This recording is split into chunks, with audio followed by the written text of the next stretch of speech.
Ei juma, tää on kyllä paha. Tää on paha. Eka, joka tunnistaa kaikkien näiden 3 tuotteen käyttötarkoituksen, voittaa 50 €. Lähdetään katsoa. Mihin tätä käytetään? Mä joku renkaan alle semmonen niinku jarru, joku kiila.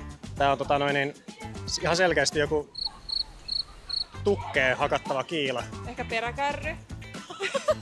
Niin, siis Kun se on halataan kiila. halkoja. Niin, nimenomaan. sitten siihen Joo. Kyllä se on ihan oikein, se on kaatokiila. Otetaan tää seuraavaksi.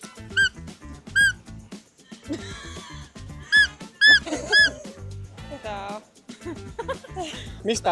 Mistä eläimestä lähtee tämmönen ääni? Tää on joku semmonen Kutsutaan jotain. niin joku kutsu äänimerkki. Kauris. Oikein! No sitten viimeinen. Kalamitta? Mikä? Kalamitta. Kalamitta. Tää on sahaukseen. Pakko olla. Ei juma, tää on kyllä paha. Tää on paha. Tää liittyy johonkin puun sahaus. Joku asteikko.